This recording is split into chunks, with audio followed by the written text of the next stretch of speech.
नमस्कार, मैं हूं रत्ना और आप देख रहे हैं सी न्यूज़ भारत। रुक करते न्यूज़ बुलेटिन की और बात होगी बदायूं की, जहां एक रोडवेज बस अचानक खराब हो गई, जिससे मौके पर लंबा जाम लग गया और यात्रियों में अफरा तफरी मच गई। साथ ही बात होगी बलिया की, जहां भाजपा विधायक केतकी सिंह ने प्रेस वार्ता के दौरान सपा प्रमुख अखिलेश यादव पर तीखा हमला बोला है। ऐसी तमाम खबरों पर विस्तार से चर्चा करेंगे।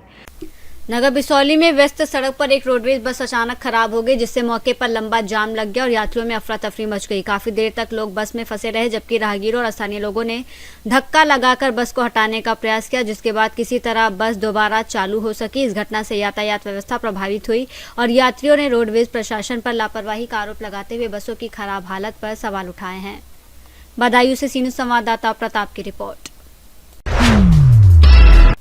बलिया में भाजपा विधायक केतकी सिंह ने प्रेस वार्ता के दौरान सपा और अखिलेश यादव पर तीखा हमला बोलते हुए कहा कि 2027 के बाद समाजवादी पार्टी में बड़ी टूट होगी और कई सांसद विधायक भाजपा में शामिल हो सकते हैं। उन्होंने दावा किया कि पश्चिम बंगाल से भी बड़ा जनादेश भाजपा को मिलेगा और सपा का प्रभाव समाप्त हो जाएगा। राम मंदिर विवाद पर प्रतिक्रिया देते हुए उन्होंने अखिलेश यादव की तुलना लेकर भी कड़ा बयान दिया और उन पर राजनीतिक और नैतिक रूप से सवाल उठाए। विधायक जी, अखिलेश यादव जी लगातार आरोप लगा रहे हैं राम मंदिर में चोरी का लेकर के बड़ा मुद्दा उठा रहे हैं और काफ़ी गर्मजोशी के साथ लगातार इस तरह के ट्वीट और इस तरह के बयानबाजी भी आ रही है और चोरी भी हुई है। इसको कैसे देखते हैं? समाजवादी पार्टी के पास नैतिकता नहीं बची कि वो राम मंदिर पे कोई प्रश्न कर सके या राम मंदिर पे वो किसी भी तरह का कोई प्रश्न चिन्ह उठा सके, क्योंकि बड़ा ही दुखद है कि लखनऊ, जहाँ पे समाजवादी पार्टी राजनीति करती है, वहाँ से 45-50 मिनट की दूरी पे रामलला का नया विराजमान हुआ है, नया मंदिर बना। इतना भव्य मंदिर भारतीय जनता पार्टी की सरकार ने बनवाया है वहाँ पे, और 45 मिनट का रास्ता जो लोग नहीं तय कर पाए आज तक, इतने वर्षों के बाद तक, कि वो दर्शन कर लें, तो वो लोग प्रश्न चिन्ह उठाते हैं, तो नैतिकता उनके पास बची नहीं। दूसरा ये कि जब सीता मैया भी आई थी, तो ये आप लोगों को भी पता होगा कि अयोध्या में एक भाई ने प्रश्न उठा दिया तो उनके चरित्र को लेकर, और इतना बड़ा सीता मैया को अग्नि परीक्षा दिलवानी पड़ी थी।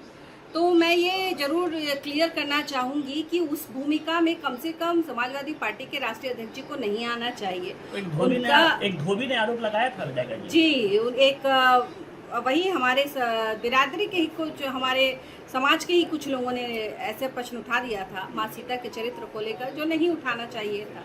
तो उसी तरह आरोप यह भी लगा रहे हैं, जो कि कहीं से उचित नहीं। जी, 27 में चुनाव होने वाले हैं और इस समय देखा गया कि बंगाल चुनाव भी हुआ और बंगाल चुनाव में उनकी पार्टी तृणमूल कांग्रेस टूट गई और आज उनके 20 जो विधायक है वो एनसीपीआई ज्वाइन कर रहे हैं कि नई दल को ज्वाइन कर रहे हैं।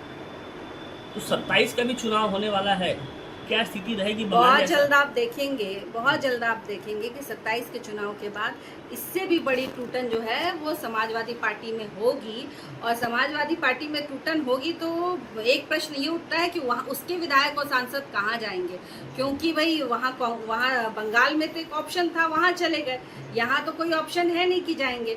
मुझे लगता है कि प्रधानमंत्री जी ने एक बात बड़े प्यार से कही कि सामने वाले पार्टी के जो प्रमुख हैं वो हमारे मित्र हैं, तो हो सकता है कि भाई भारतीय जनता पार्टी में आ जाए तो हम लोग भी उनका स्वागत करें, हमारे बीच में ही शायद उन लोग काम करें तो हम लोग स्वागत कर सकते हैं। तो 27 के चुनाव के बाद ये मानते हैं कि ऐसा ही टूट होगा निश्चित तौर पर बीजेपी में विलय होंगे सब? ये इंडिया अलायंस देखिए, सिरे से जनता इनको हर प्रदेश में नकार रही है। इंडिया अलायंस को हर प्रदेश में इनकी यही स्थिति है और आने वाले समय में ये क्यों हताश है, ये क्यों इस तरह की बयानबाजी कर रहे हैं, अचानक ये क्यों हिंदू हो गए, अचानक इनको राम जी क्यों याद आ गए, अचानक ये अपना जनेऊ लेकर और घूमने क्यों लगे? सिर्फ इसलिए क्योंकि इनको पता है कि जनता जाग उठी है और वह जानती है कि आपने इतने वर्षों तक क्या किया।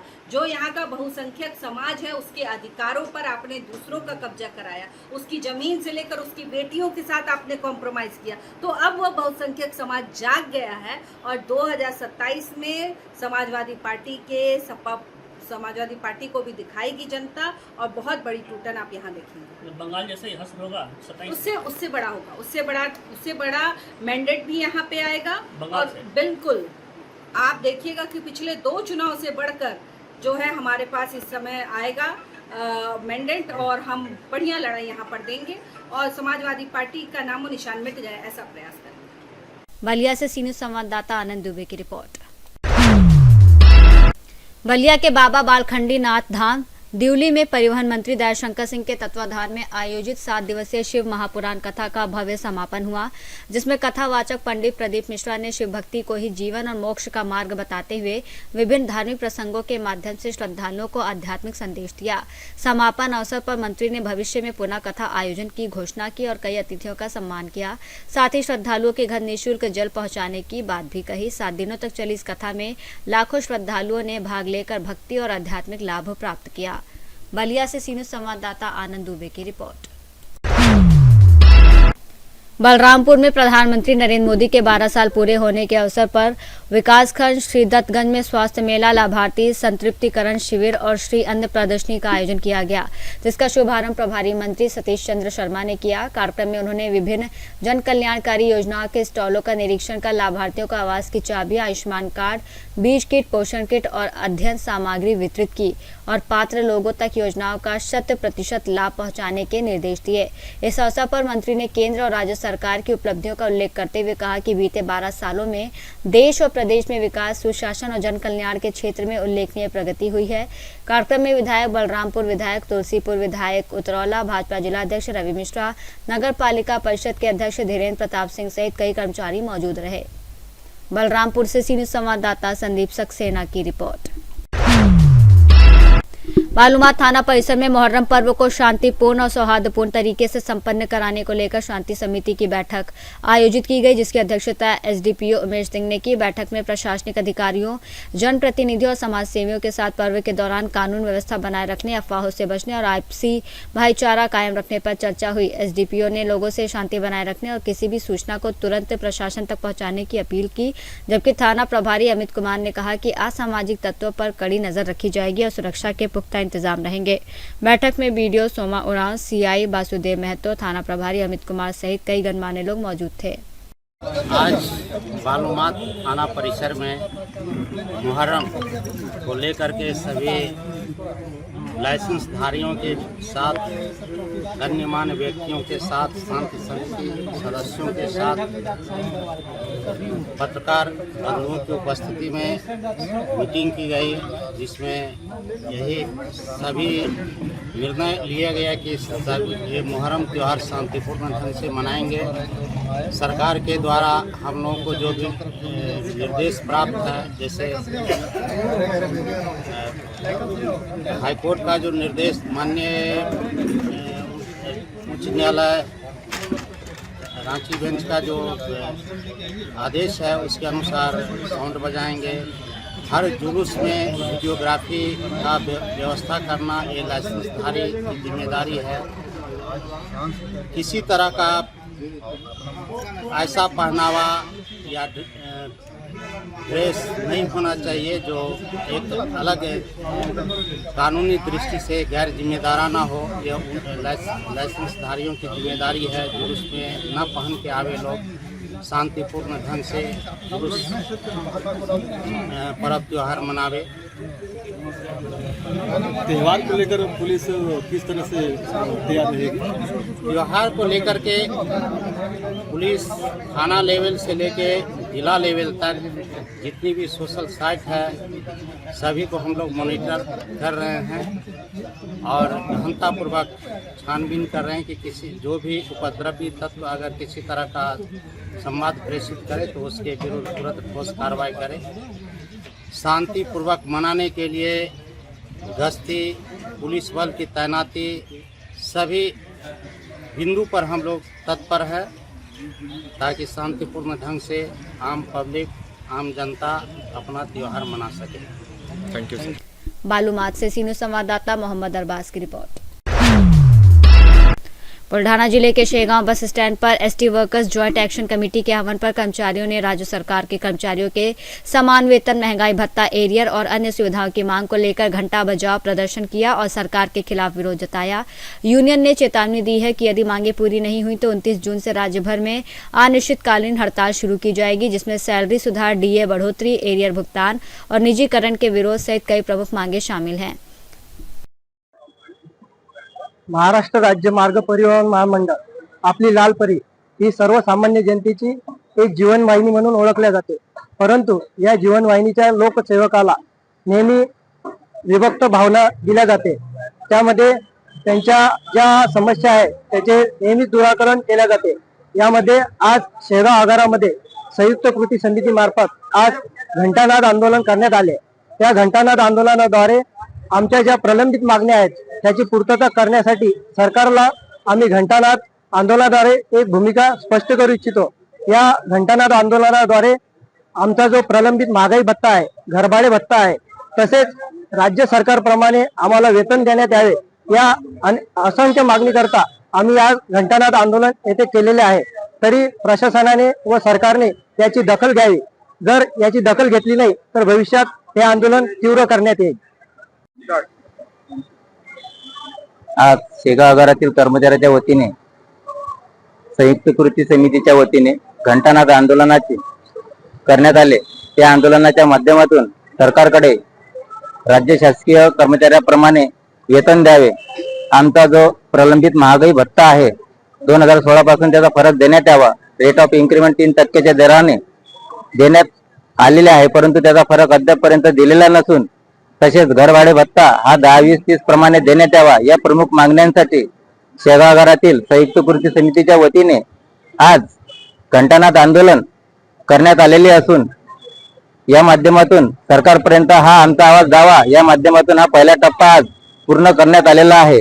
तरी राज्य शासनाने या घंटानाद आंदोलनाची दखल घ्यावी व एसटी कर्मचारी यांना आपल्या ज्या प्रलंबित मागण्या आहेत त्या आर्थिक मागण्या पूर्ण कराव्यात, अशा स्वरूपाची भूमिका संयुक्त कृती समितीच्या वतीने मांडण्यात आलेली आहे। तरी राज्य शासनाने व प्रशासनाने सदर बाबतीची दखल घ्यावी व प्रलंबित मागण्या तात्काळ पूर्ण कराव्या, जेणेकरून प्रवासी जनतेची गैरसोय होणार नाही व राप कर्मचाऱ्यांना सुद्धा याचा त्रास होणार नाही। तरी त्याकरिता राज्य शासन व प्रशासन यांनी सकारात्मक भूमिका घ्यावी व राप कर्मचारी यांच्या आर्थिक प्रलंबित मागण्या पूर्ण कराव्या, जेणेकरून पुढील जो 22 तारखेचा टप्पा आहे आंदोलनाचा व 29 तारखेचा आहे ते येण्याची वाट पाहू नये व आमच्या आर्थिक मागण्या पूर्ण कराव्या। या माध्यमातून आम्ही ही घंटानाद आंदोलनाची भूमिका मांडून शासनापर्यंत आमचा आवाज पोहोचवत आहोत। तरी आमच्या आर्थिक मागण्या पूर्ण कराव्या या हेतूने आज हे घंटानाद आंदोलन करण्यात आलेले आहे। बुल्ढाना महाराष्ट्र से सी न्यूज संवाददाता सीमा संदीप सावजी की रिपोर्ट। कैमूर जिले के चैनपुर प्रखंड स्थित आर्यभट्ट ज्ञान विज्ञान स्कूल हाटा में शिवम कुमार के नेतृत्व में बच्चों के लिए आम खाओ प्रतियोगिता का आयोजन किया गया, जिसका उद्देश्य बच्चों को स्वस्थ खान पान के प्रति जागरूक करना और ग्रीष्मकालीन फलों के महत्व से परिचित कराना था। किलकारी बिहार बाल भवन पटना की पहल पर आयोजित इस प्रतियोगिता में बच्चों ने उत्साहपूर्वक भाग लिया, जिसमें छोटे लाल पासवान ने प्रथम, प्रतीक्षा कुमारी ने द्वितीय और खुशी कुमारी ने तृतीय स्थान प्राप्त किया। विजेताओं को मेडल और प्रमाण पत्र देकर सम्मानित किया गया। वहीं शिक्षकों और अतिथियों ने ऐसे आयोजनों को बच्चों के सर्वांगीण विकास के लिए महत्वपूर्ण बताया। इस कार्यक्रम में विद्यालय के प्रधानाध्यापक राजेश सिंह, शिक्षक सुनील कुमार, अभिभावक, बच्चे आदि मौजूद रहे। कैमूर से सी न्यूज संवाददाता राम प्रवेश तिवारी की रिपोर्ट। कैमूर जिले के रामपुर प्रखंड कृषि भवन सभागार में कृषि विज्ञान केंद्र अधौरा और आत्मा कैमूर द्वारा खेत बचाओ अभियान शारदीय खरीफ महाअभियान के तहत किसानों को संतुलित उर्वरक प्रबंधन, फसल चक्र, हरी खाद और प्राकृतिक खेती के महत्व की जानकारी दी गई। कार्यक्रम का उद्घाटन प्रखंड प्रमुख भूरा सिंह यादव अन्य अधिकारियों ने किया। कृषि वैज्ञानिकों ने बताया कि धान की खेती में संतुलित मात्रा में नाइट्रोजन, फास्फोरस, पोटाश के प्रयोग के साथ साथ मूंग, ढैंचा और उड़द जैसी फसलों से हरी खाद को बढ़ावा देना जरूरी है, जिससे मिट्टी की उर्वरता बनी रहे और उत्पादन बढ़े। उन्होंने किसानों को दलहनी, तिलहनी फसलों को फसल चक्र में शामिल करने और देसी तरीकों से प्राकृतिक खेती अपनाने की सलाह दी। इस कार्यक्रम में कृषि विज्ञान केंद्र अधौरा से डॉक्टर मनीष कुमार, डॉक्टर राहुल, नवीन कुमार सिंह और किसान बंधुओं की मौजूदगी रही।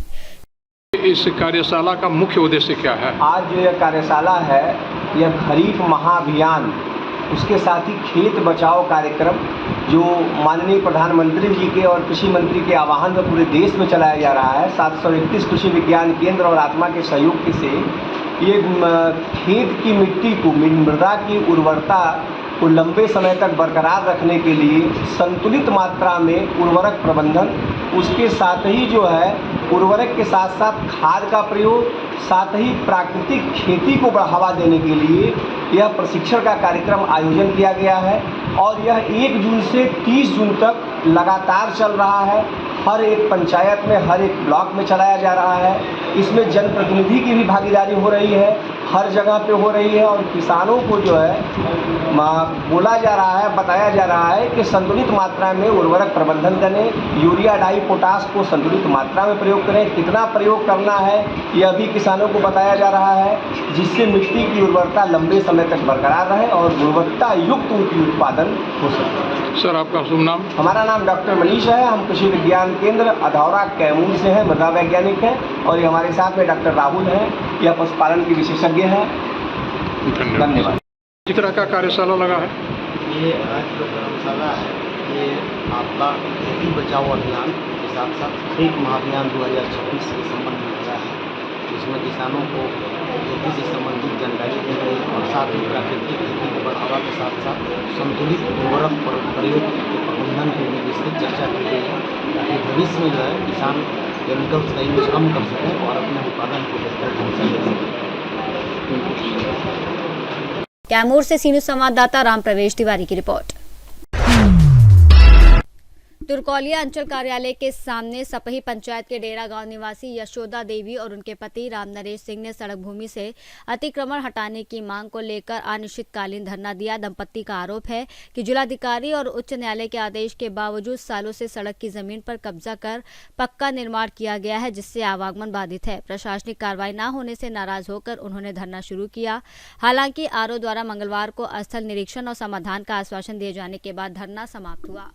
धरना पर बैठी हैं, काम मैटर बताइए हमको।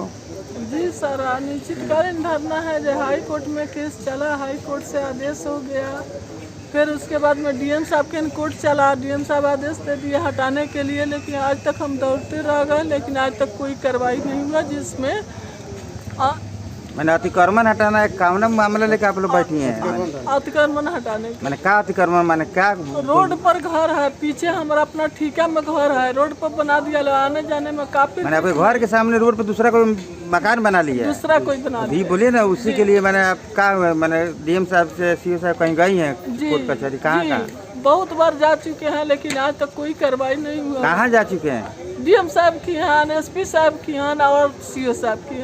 क्या बोले ये लोग? जो हो जाएगा, लेकिन कोई काम नहीं होता। अच्छा, तो ये अनिश्चितकालीन धरना पे बैठी? जी सर। क्या नाम हुआ आपका? यशोदा देवी। कहाँ घर? सपही घर पड़ता है। सीओ से कार्यालय के सामने बैठी हैं? जी। अच्छा, आपको भी कुछ कहना है? नहीं, वही बात हमको भी कहना है।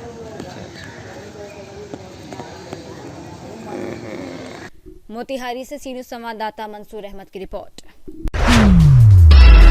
खलारी के नवाडीह में रैयत विस्थापित मोर्चा की बैठक शिव नारायण लोहरा की अध्यक्षता में हुई, जिसमें मैकुल्स्कीगंज पिपरवार रेल लाइन फेज 1 से प्रभावित रैयतों को नौकरी और उचित मुआवजा दिलाने की मांग को लेकर 22 जून को प्रस्तावित बंदी को सफल बनाने पर चर्चा की गई। बैठक में ग्रामीणों ने एकजुट होकर आंदोलन में शामिल होने का संकल्प लिया। बैठक में कृष्णा भोक्ता, ताहिर अंसारी, हेमलाल गंजू समेत बड़ी संख्या में ग्रामीण मौजूद थे। ग्रामीणों ने कहा कि जब तक रैयतों को नौकरी और मुआवजा नहीं मिलता तब तक आंदोलन जारी रहेगा।